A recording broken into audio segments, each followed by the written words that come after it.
what really happens to us as human beings when we leave our physical form, when we actually die, and you become more of who you actually are. You wake up in much the same way that you as a physical being wake up from a dream and go, oh, that seemed very real while I was dreaming it, but now that I'm awake, I know this is who I really am.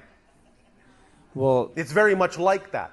Physical reality suddenly seems like a dream you're waking up from, and this is who you really are. You will suddenly float out of your body. You may recognize that your body is lying down there.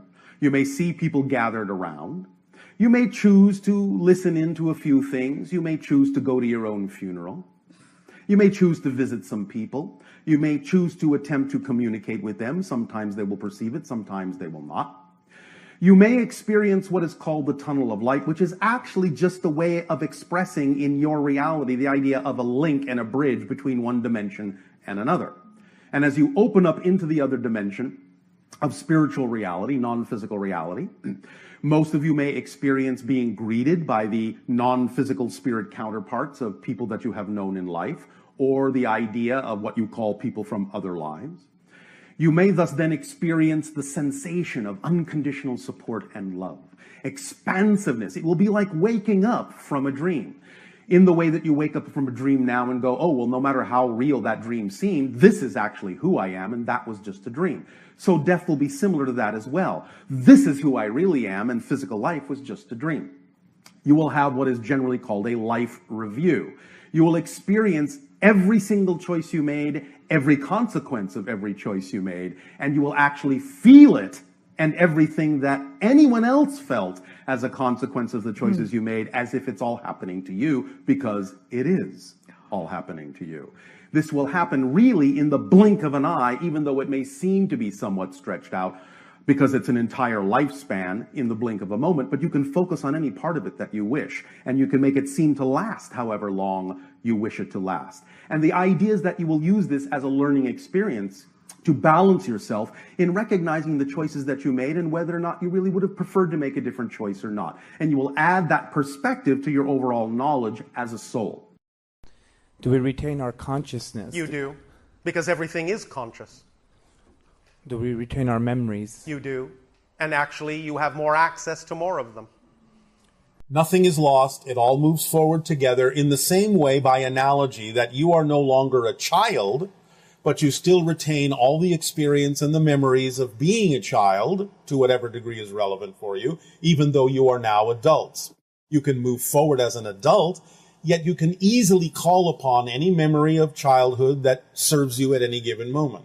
So it's similar in that sense. You don't lose it. The identity and the personality of the physical being remains with you. You can access it and call upon it for experiential purposes at any moment you wish, as you even move on as a spirit into different realms and realities. Do we reappear in another physical form? You can, but it's not a reappearance. Remember, all things exist simultaneously. There is no such thing exactly, literally, as reincarnation. It is multiple simultaneous incarnations all existing at the same time. So you are always you. You never become another version. Another version, another life is them. But you both coexist and are connected to the same, what might euphemistically be called, oversoul. Each of those lives is a simultaneously coexisting extension of the same oversoul. You are one extension, another life is another extension, and both lives exist as discrete and distinct persons coexisting at the same time with their own experience of themselves as the you that you are talking about. Each person, no matter how much they expand, always experiences the expansion as themselves.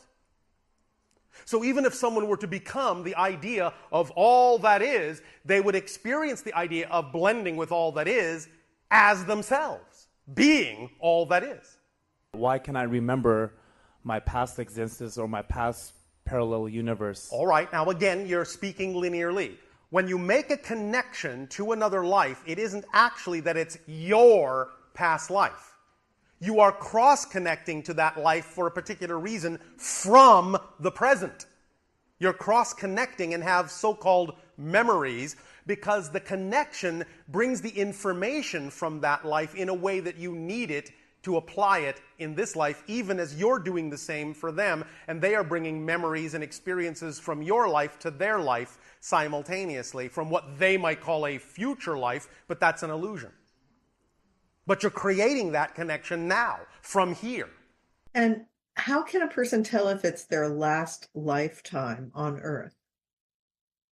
You will make that decision when you are in spirit. You cannot necessarily know that decision now. You may feel that there is a good chance you might choose that when you are back in spirit, back as the soul. And therefore, as the soul, you may say, yes, that was it. And now I'm going to move on. But you will have discussions with your spirit guides and all sorts of other beings when you are in spirit. And really, you will not completely form that decision until you are in spirit. You don't know right now, from the physical perspective, what else the soul itself may choose to experience. So you have many choices, and yes, you don't have to reincarnate, so to speak, on Earth. You can choose other kinds of experiences. But again, you will make that decision when you are in spirit. I want to ask you about relationships after this life. Yes. Will I know my wife and children when I transcend? Will my love for them still be as strong as it is now? Yes. And in fact, it will actually be more all-encompassing. Because again, you are immersed in unconditional love in spirit. So it's not in a sense that it's stronger, but it's broader. It encompasses more. You see more deeply into that particular being. And yes, of course, you will experience them and many others in the afterlife, so to speak. Our human species, we are if we are evolving, You are. then we are going to eventually change into another form. I mean, like for yourself, if you're, I mean, I don't know what kind To of form. some degree, if you are. You're going to remain somewhat human in the sense of your continued human evolution, but at the same time, when you move on, so to speak, you will find that you may not necessarily feel like being human anymore. But it's up to you. So what is the other choice when you say not being human? Is that another physical form, or is it It just can be. But is it again, remember, cellular all form? these things are happening simultaneously. Although you can create the experience that you are choosing this linearly. And that's what you're actually referring to. What kind of an experience can I have in terms of choosing another kind of physical experience? And you can do that if you wish. You can become something similar to human. You become completely non-human in terms of physical beings that exist within the cosmos. Or you can remain, so to speak, as energy, as spirit, as consciousness, a higher dimensional being, a trans-dimensional being, a trans-temporal being. You can become many different kinds of consciousness expression. There is no skipping. There is no skipping by your own choice. I will tell you a secret. It's really this simple. Will you do us a favor? Yeah. Lie down on the floor. Lie down on the floor. What, belly down? On your back, if you wish. Okay. Lie down on the floor right now. I can't believe I'm doing this. Tell me when you're comfortable. Are you comfortable? Yeah. All right. Close your eyes. Are your eyes closed? Yes. All right. Now, repeat after me. I am done with this life. I am ready to leave. I am done with this life. I am ready to leave. All right. Now, just hold and breathe for just a few seconds. All right. Now, can you open your eyes? Yes. Then you're not done. You may stand up.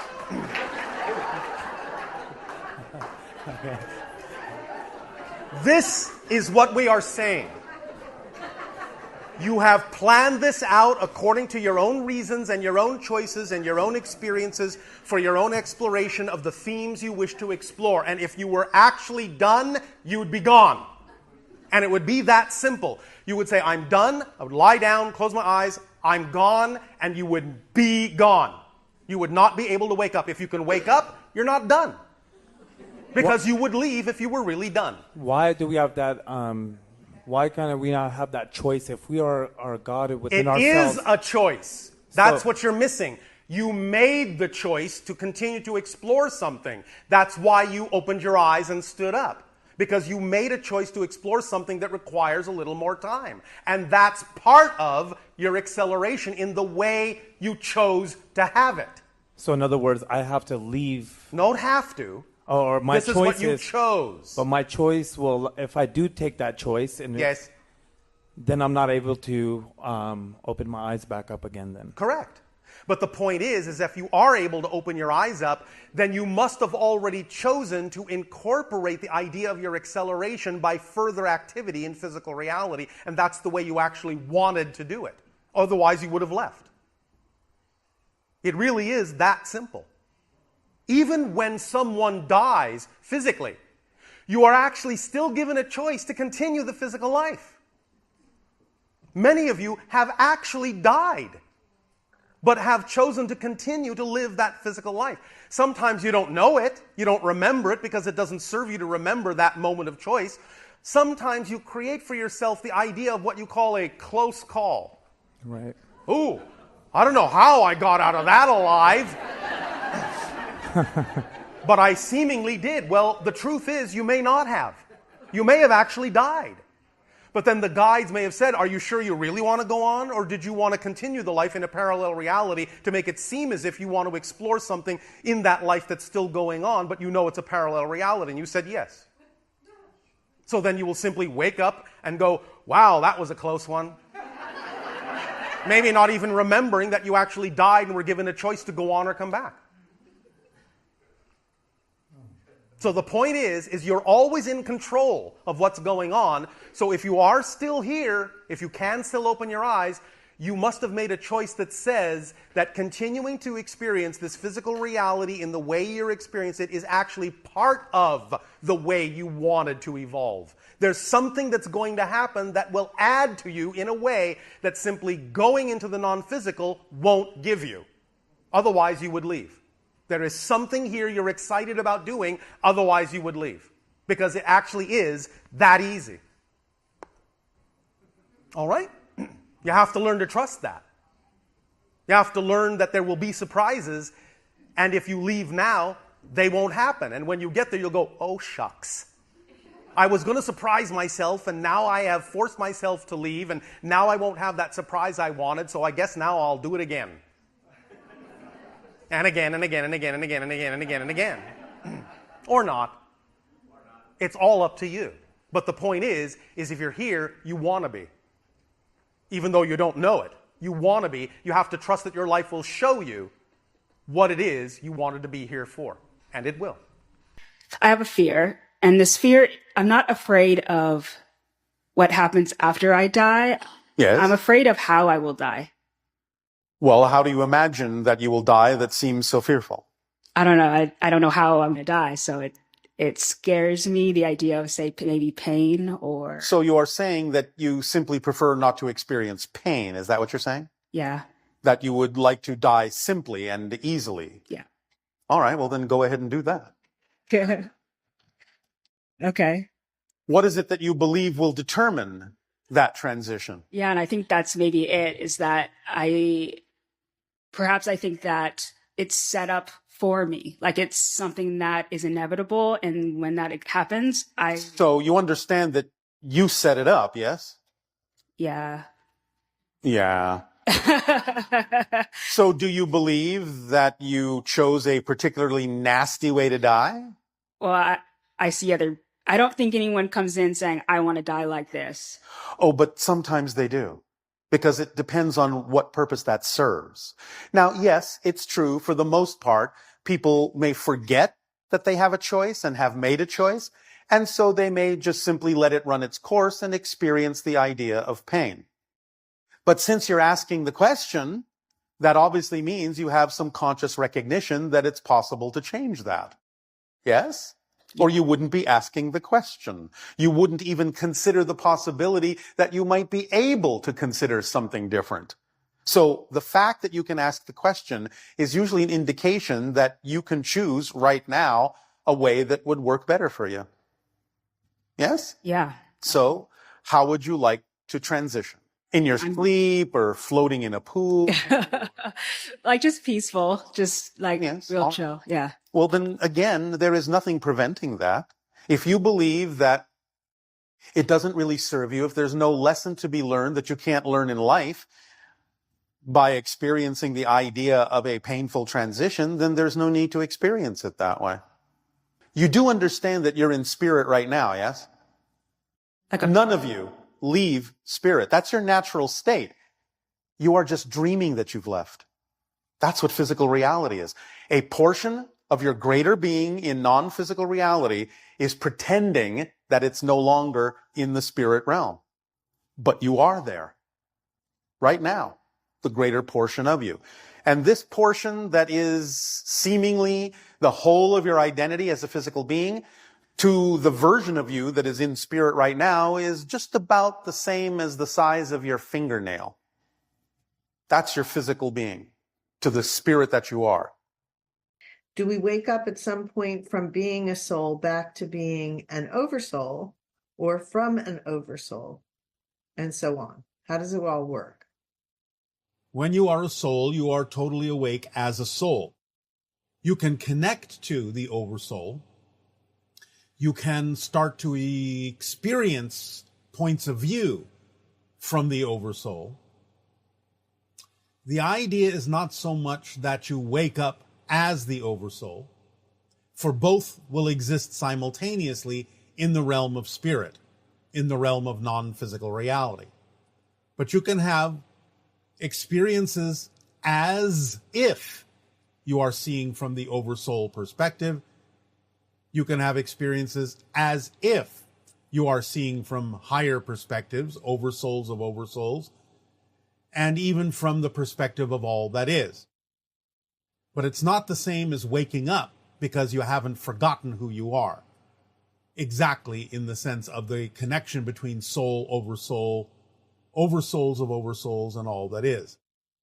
On that level, things start to exist more concretely in a simultaneous way, and you can have experiences of having the point of view and perspective of those other levels, but it's not the same as waking up to realize you are that.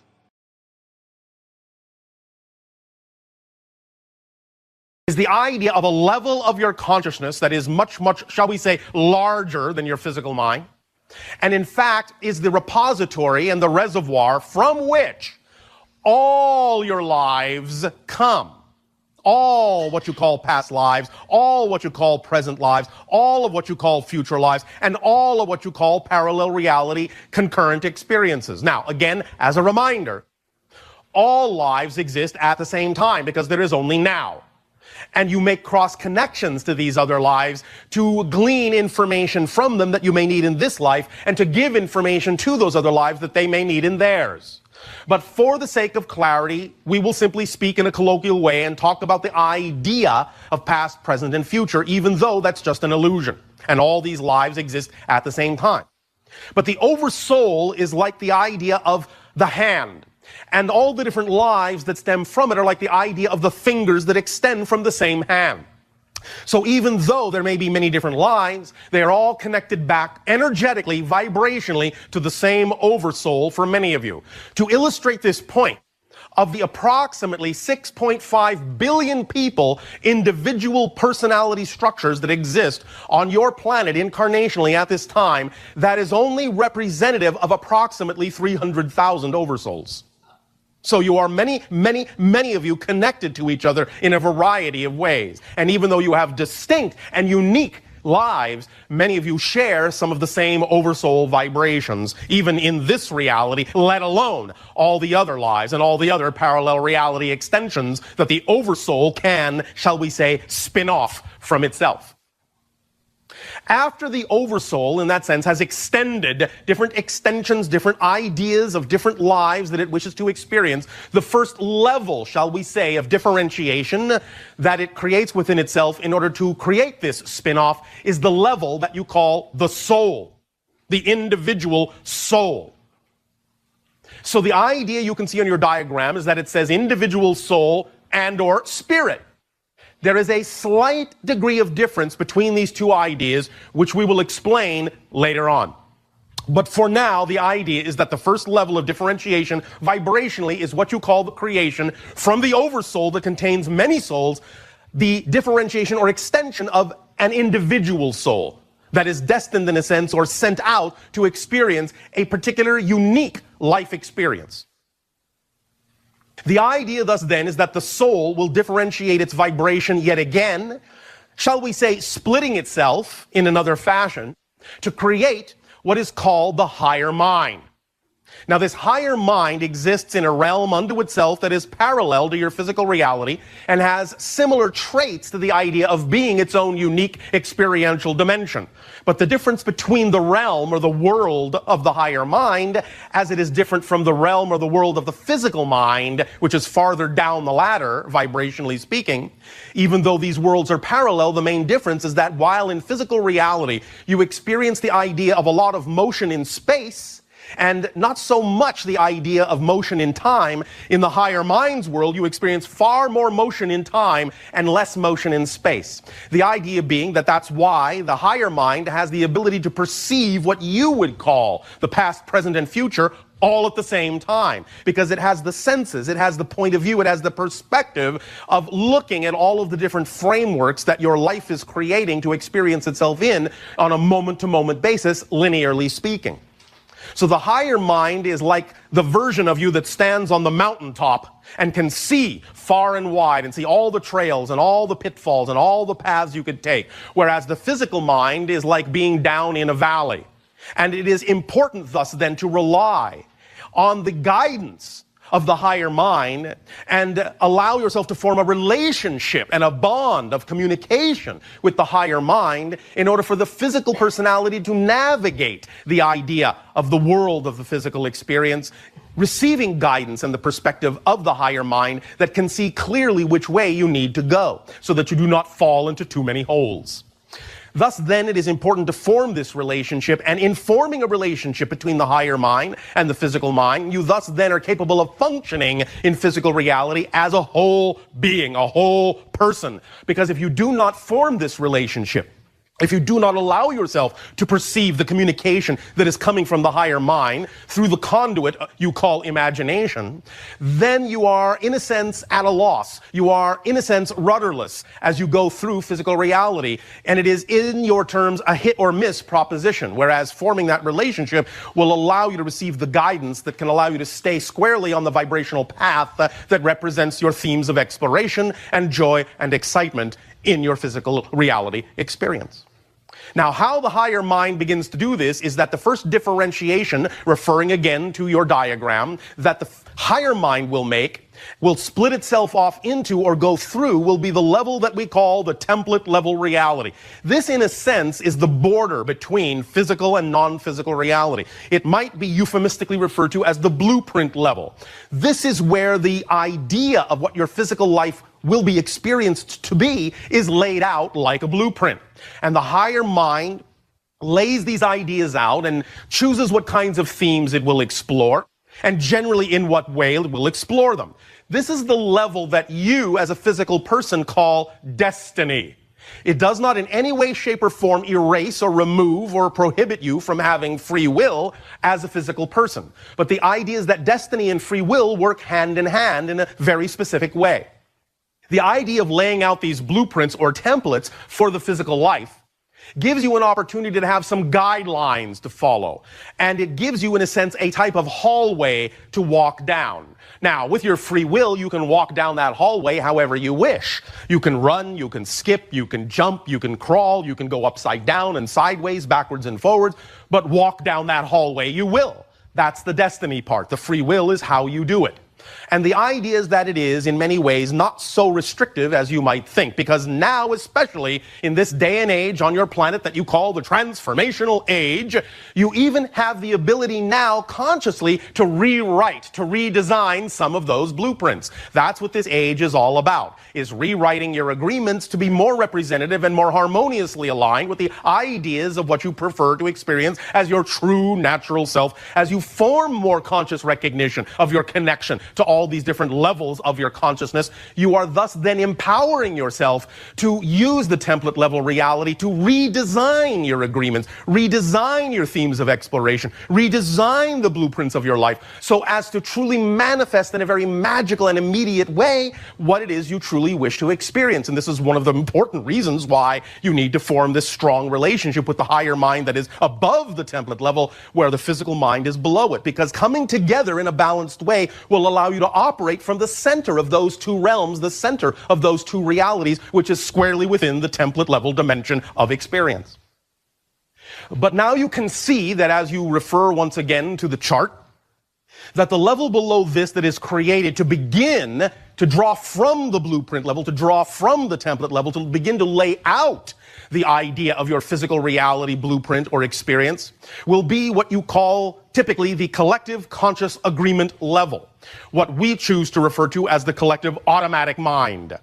The idea being here that you lay out the general playing field, the general rules by which you have agreed to play the game of physical reality as a collective consciousness. In other words, you lay out the idea of the type of reality you will experience, perhaps even the type of planet that you will experience, the type of rules and laws of physics that go hand in hand with that dimension of experience, so that you don't have to think about these things, so you don't have to pay attention. Because if every moment you had to think, I need to make sure that gravity is on, I need to make sure that gravity is on, I need to make sure that gravity is on, you simply would go flying off the planet, or you simply would have to focus so strongly on the idea of the background rules of the game that you would never really have a chance to focus on the experience of playing the game. So the idea of creating an automatic level, a playing field, a board, if you will, sets up the automatic rules by which you are playing that you don't necessarily need to pay attention to. They just automatically go on to allow you to play the game. And then, as you see, the next differentiation and the next lowering of the vibration creates more crystallization on an individual level. Now, this is where it starts to crystallize in the automatic individual mind, the idea of the specific theme you will explore on that playing field, in that particular reality that you have agreed to play in with other beings in this collective game. So therein lies your specific conceptual idea of what you will explore as a unique individual.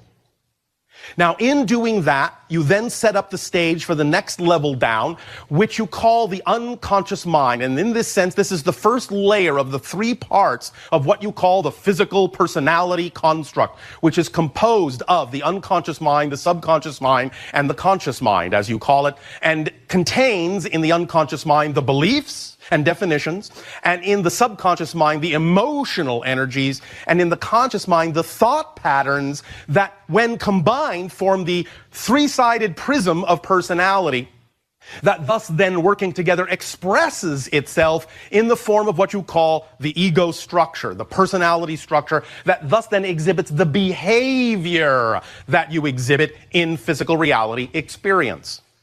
So the idea here is to understand, very importantly, that in physical reality, as the vibrational levels, in a sense, coalesce, as they lower and lower and lower, all the way down to the level of what you call your conscious mind on the 9th level, because you have created the experience of physical reality on Earth in a particular way, and because you have focused for thousands of years the idea that your control, that your mastery of life, that your focus of life happens only through the personality or ego structure, that it seems to be the thing that's in charge, in control, doing all of the machinations and all of the perceiving and all of the experiencing of physical reality, you have, because of that experience, erroneously many times labeled the conscious mind as the one at the top, as the one in charge.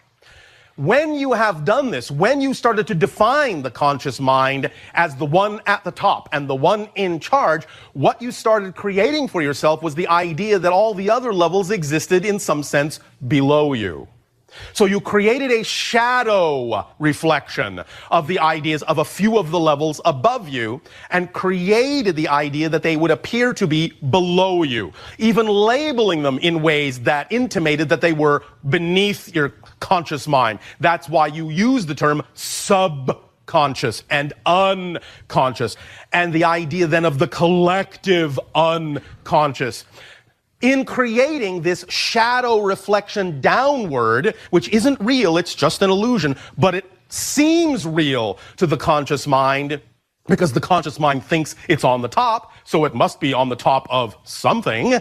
It thus then assumes that the emotions that exist within the subconscious mind are a lower frequency. And it assumes that the belief systems in the unconscious mind are a lower frequency still, deep down, below, beneath, under the conscious mind. And assumes that the collective unconscious is, in a sense, lower still in vibration, deep, deep, deep down underneath the conscious mind. For when you see the idea, when you hear the idea, in a sense, of hypnosis, and you go into the idea of the subconscious or unconscious or collective unconscious mind, as you have labeled them, you always say, well, you're going to go deep, you're going to go down, down, down into these levels of consciousness below and beneath and under your conscious mind, which is the waking state. Now, herein lies the secret. As you can see from the diagram, even though you have created the illusion in the shadow reflection that these levels are vibrationally lower than your conscious mind, you can see in the diagram that they are actually vibrationally higher than the conscious mind. Which means that if you actually want to find out what your beliefs are that may be creating the reality experience you are having, you don't go down in vibration to find them, you need to go up.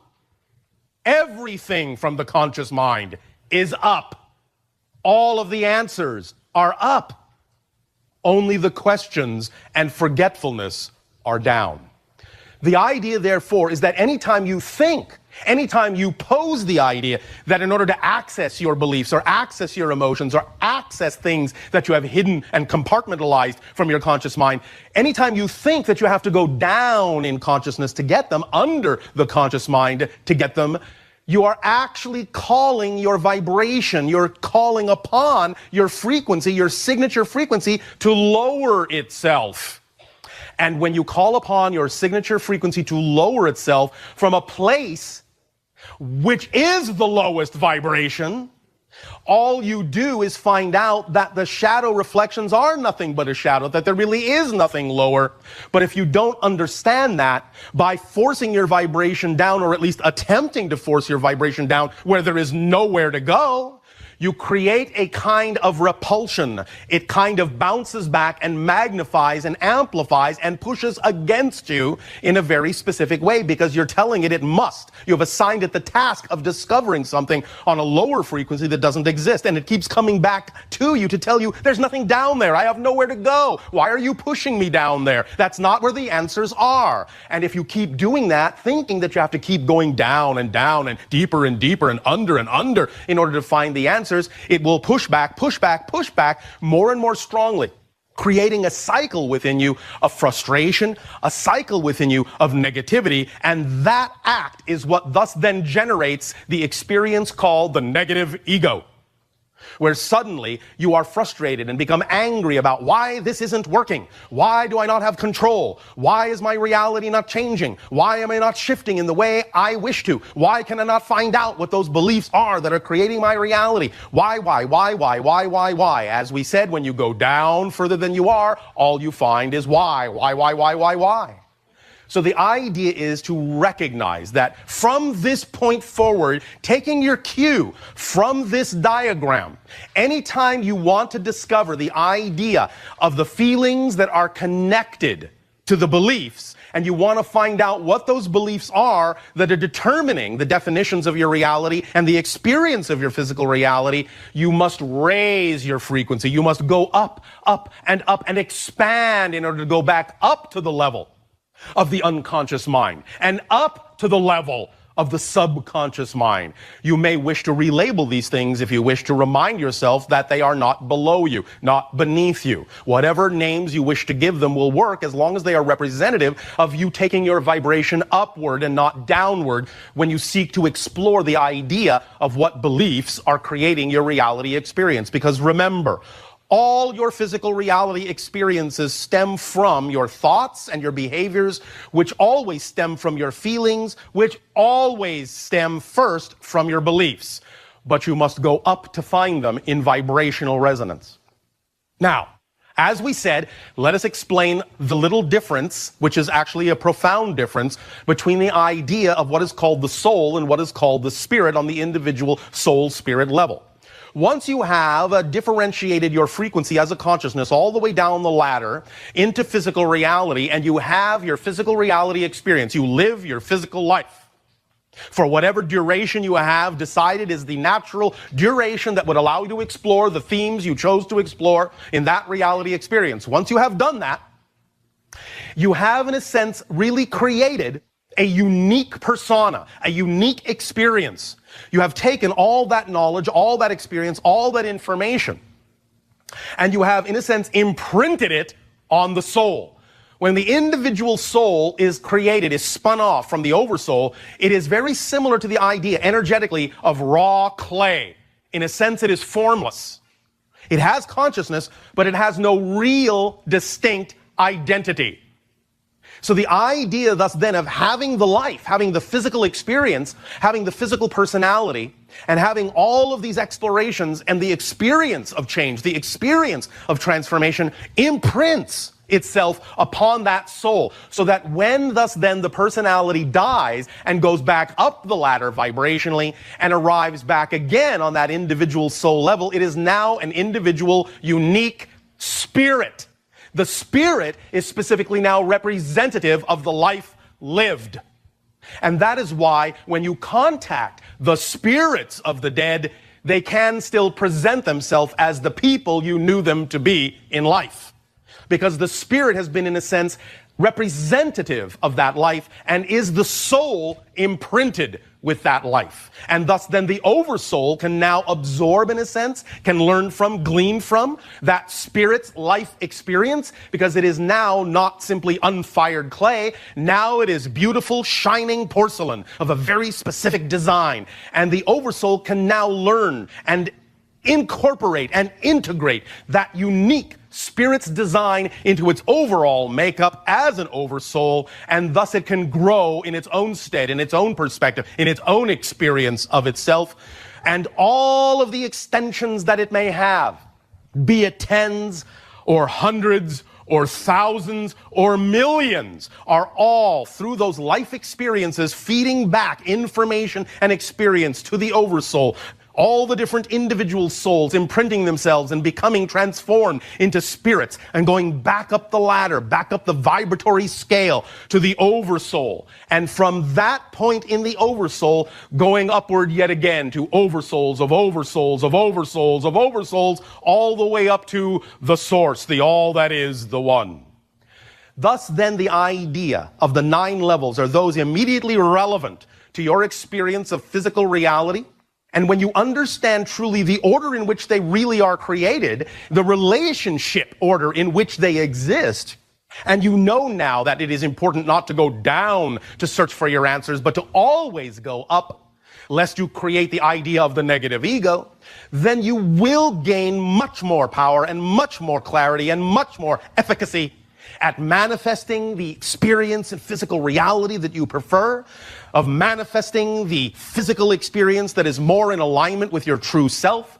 Because by understanding these relationships and actively engaging with these different levels, as we said, forming bonds, forming true relationships with these different levels of your consciousness in a very clear way, through the conduit of your imagination, from physical to higher mind, then you will allow yourself the opportunity to know more consciously how to design your physical reality. You will understand the structure more clearly, and in understanding that structure, you'll be capable of using the blueprint level. For when thus then you truly understand the relationship and you truly understand the structure, then your imagination becomes many times more powerful. And when you start imagining and visualizing the reality that you prefer and start seeing it and generating the energy and the excitement that goes with it, then that imagination actually starts to change the idea of the template level reality, starts to rearrange it, starts to rewrite the blueprint. And when you rewrite the blueprint with your imagination that much more powerfully, it will thus then bounce back down and recrystallize into your physical reality, crystallizing more and more every day in every way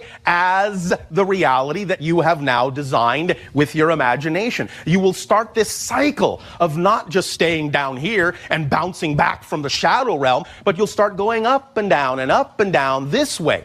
And always thus then will create, in a sense, a kind of a heartbeat pump that goes from the physical personality up through the template level to the higher mind in a true relationship of communication that can plan, in a sense, together, that can design, in a sense, together, what life is truly more representative of the true vibrational core of your being. And doesn't that sound like fun?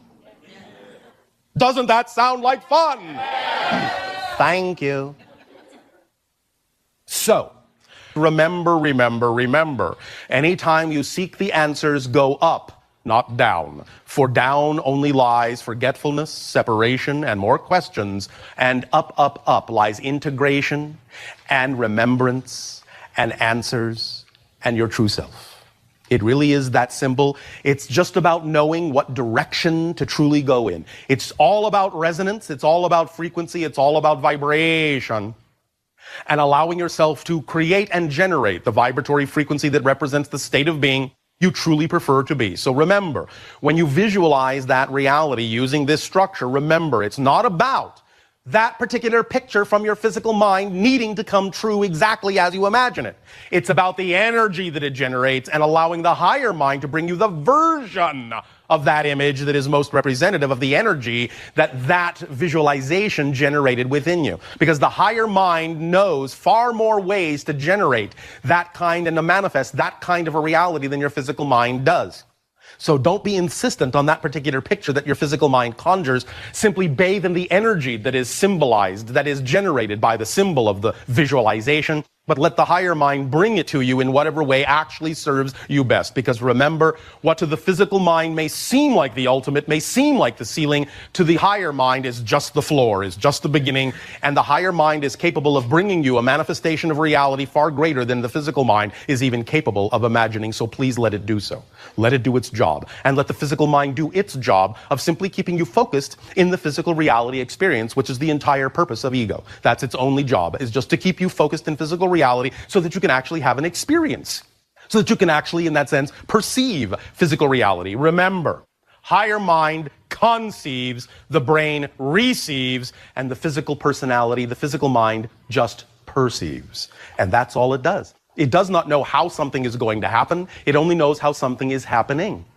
And let the higher mind show you how something will happen, because in the higher mind is the magic, is the bigger point of view, is the bigger picture. But when you work together as a whole person, then the physical mind benefits from that perspective.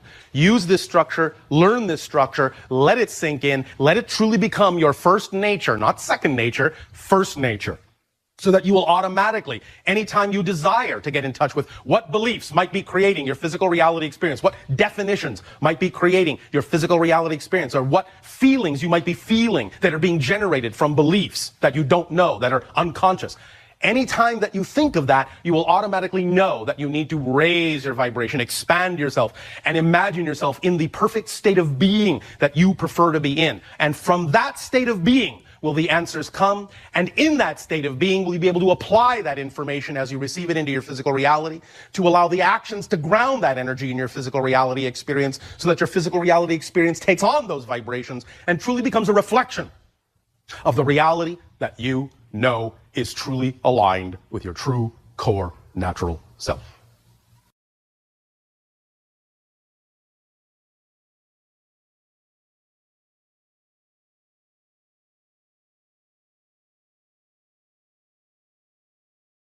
We would like to begin this transmission that is titled The Power of Paradox in the following way: trust, empowerment, connection, confidence, control.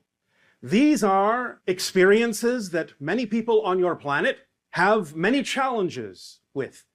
But there is a way to understand these states of being so that even though when you experience ideas like, I lack trust, I lack confidence, I'm out of control, I don't feel a connection, those kinds of ideas, there are ways to understand how reality works so that you can see the paradox in those statements, because every time you may feel or utter negative, fear-based belief system statements in that way, there is always a way to understand how to turn them around, how to reverse them into a positive state by simply understanding the paradox that exists within statements of that kind.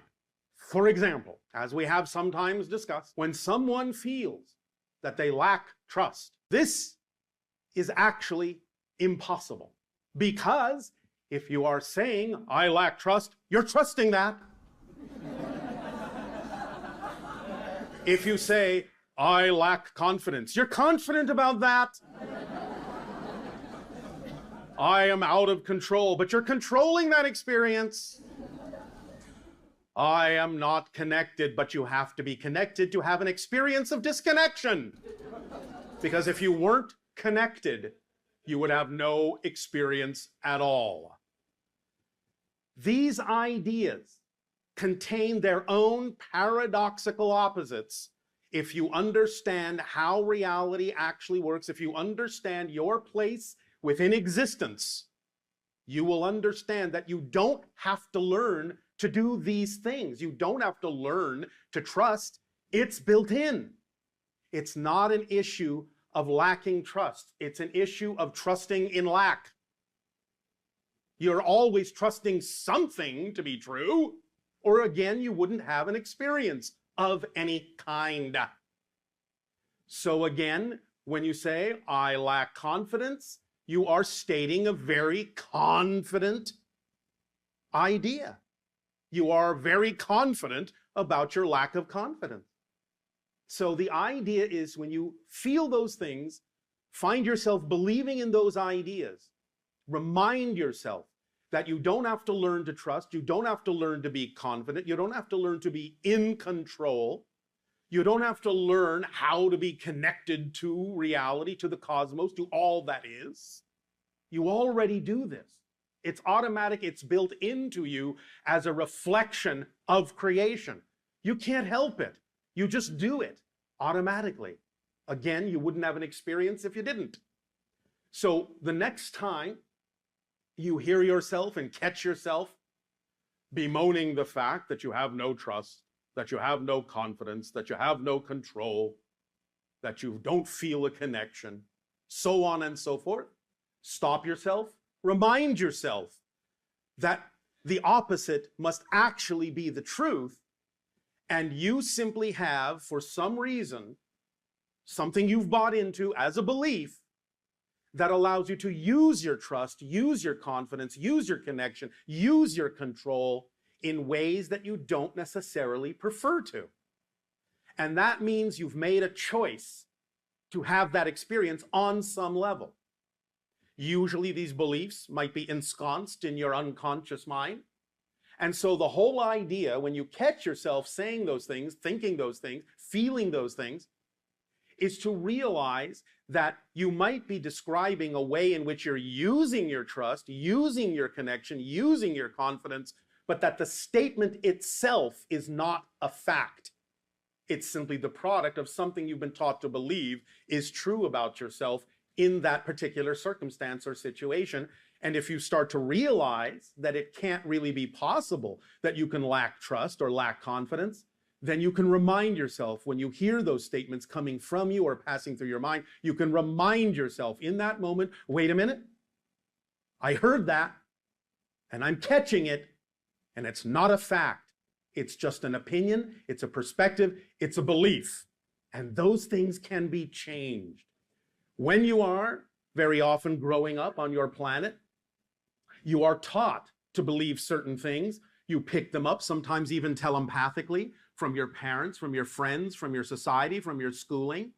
But when you finally arrive at the place where you are maturing into adulthood, you suddenly realize that you're carrying around all of this baggage from other people that you've bought into and picked up along the way. And it starts to weigh you down. You feel like you're dragging it along. Your own bags weigh nothing. If you feel held back, if you feel dragged down by certain ideas and beliefs within you, that should be your first clue that you're carrying around someone else's baggage that doesn't belong to you. You're carrying around someone else's belief system that isn't necessarily something you need to share. When you were growing up, you swallowed it all because you needed someone to take care of you. And so you wanted to appease your family, your friends, your society, your schooling by saying, all right, I'll go along with this for now. But by the time you grow up, it's become so unconscious, it's become so automatic that you don't even realize that you swallowed all these belief systems that had nothing to do with who you truly are as a being. And so the process starts happening where you start realizing that these things are not in alignment with who you feel you need to be, who you prefer to be. The vibrations don't match. It doesn't feel comfortable. It's not where you truly live. And therefore, you have to start the process of divesting yourself of these beliefs that have nothing to do with you, that you've been carrying around for so many years. So the idea is simply when you get into that state where you start feeling that the thing you just said about yourself in a circumstance feels like it's rubbing you the wrong way, as you say, it's time to stop and take a moment and pay attention, because right then and right there is the most important moment for you to start getting in touch with what those beliefs are that are in your unconscious mind and bring them into the light of your consciousness so that you can see that they don't belong to you, that they make no sense for who you prefer to be, and then you can start to realize what is and isn't your truth. Does that make sense? All right. A very simple technique for any one of you in any circumstance where you start feeling that incompatible vibration is, first and foremost, of course, be honest within your own self-investigation and allow yourself to realize the difference between whether it is truly something that is not representative of who you are, truly something that is not representative of your excitement, or whether it is simply your belief system making it look that way. As soon as you clear out with yourself whether something really is or isn't reflective of who you prefer to be, then you can move forward. But the idea is to ask yourself a question in one of two ways. Sometimes the first way will work for some of you. Sometimes the second way will work for different people. The first way is when you feel that, when you find yourself in that moment, what would I have to believe is true about myself in this situation to feel, think, behave, or experience what I am feeling, thinking, behaving, or experiencing? Because all experiences, all behaviors, all thoughts, and all emotions come from what you believe to be true first. That's the blueprint. The emotions are the builders of the reality. The thoughts are the building materials. The behaviors are the way in which the builders are building your house. And the experience is you living in the house that was built from the blueprint. All right, I'll say good day to all. We will begin this transmission by reminding you that it is titled The Relationship Between Fear and Power. We have discussed many ideas about how you can relate to the concept of fear when you experience it. We have reminded you that it is often the product of filtering your energy through negative belief systems. And because belief systems are designed to perpetuate themselves, we have talked about the idea of how negative beliefs may use fear to prevent you from letting them go as a form of perpetuating themselves. To make it seem worse to let them go, they will often amplify the fear in your attempt to divest yourself of these negative beliefs, so that again, making it seem as if something worse will happen by letting them go, by amplifying, magnifying the fear that you feel, that you experience during the process of attempting to let them go. And we have talked about the ability to understand that because that's what's happening, that you can realize that the stronger the fear, the closer you are to letting go of that negative belief, because then the negative belief is working that much harder by amplifying the fear to prevent you from moving forward in the direction that you prefer. But now let us talk about the idea of the energy itself. Remember, the most important thing in this particular idea is to understand that the only energy you ever feel is your own. We understand that in your reality, in your space-time reality, in the illusion of physical reality, it can often seem as if you're experiencing energy coming from another person or some other outside source. And while it may be true that a person may give off an energy or an outside source may transmit energy in a variety of ways, the only way you can actually experience what they are transmitting is to match the frequency of that energy out of your own energy. And that's how you experience the idea that energy is coming from somewhere else to you. So in a sense, you cannot really be influenced or impacted by anyone else's energy unless you decide either consciously or unconsciously with your fear-based beliefs or whatever beliefs to match that frequency in your own energy, thus creating a mirror, a reflection, a simulation, so to speak, of the energy coming to you from elsewhere by mirroring it so closely that you feel it within your own energy. You match that frequency and have that experience that is representative of the energy coming to you. But again, you can't feel it until you match it.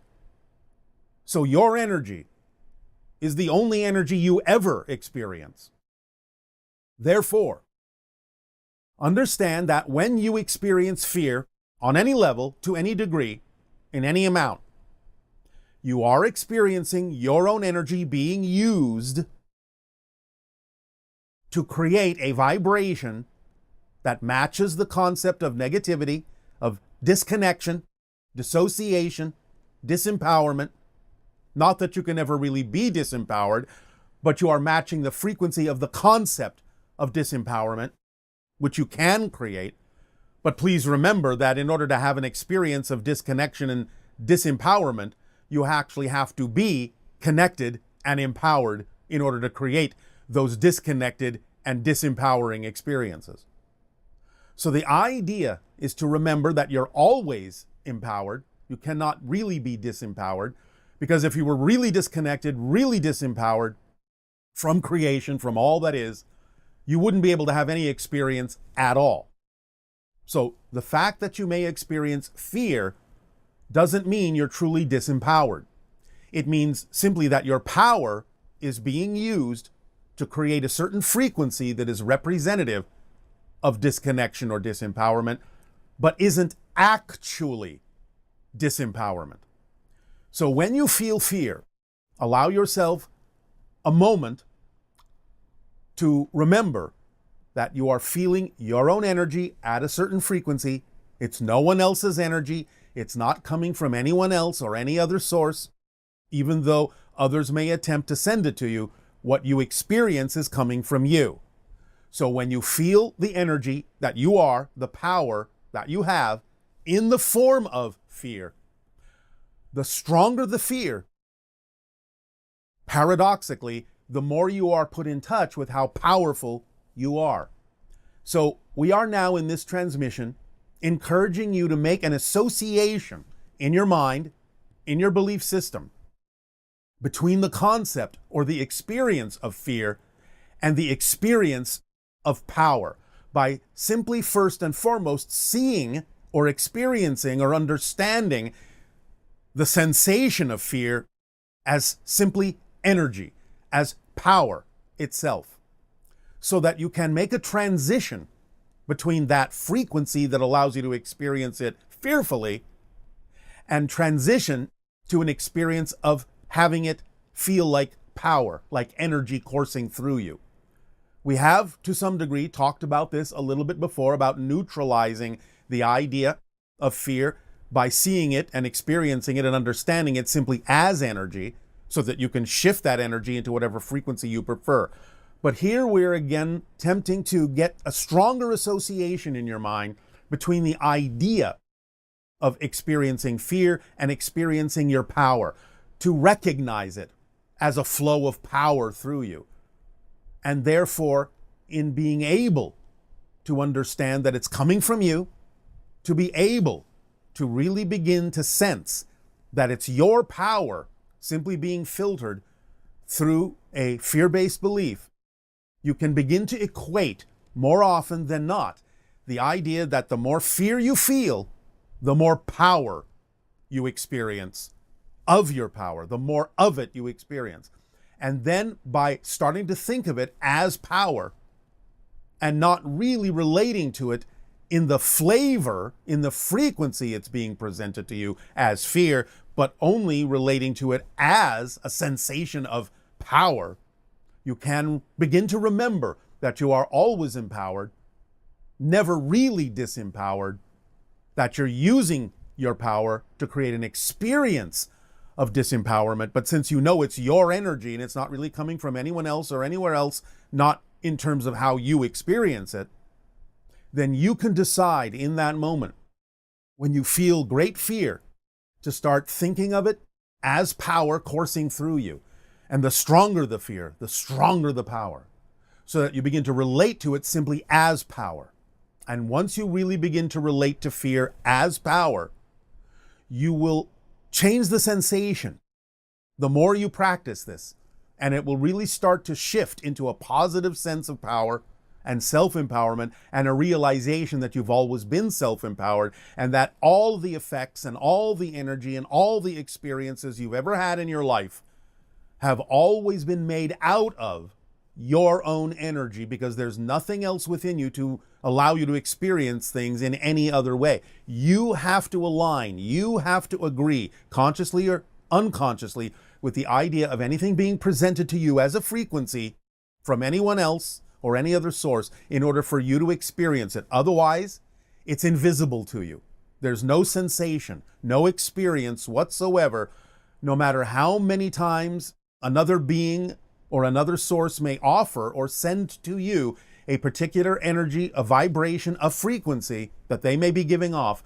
You will not be capable and are not capable of experiencing it in any way, shape, or form. It will be completely intangible, completely invisible to you until you, consciously or unconsciously, make a choice to match that frequency or not match that frequency in order to experience it or not experience it in your life. Because everything, no exceptions, that you experience in your reality is made out of your energy.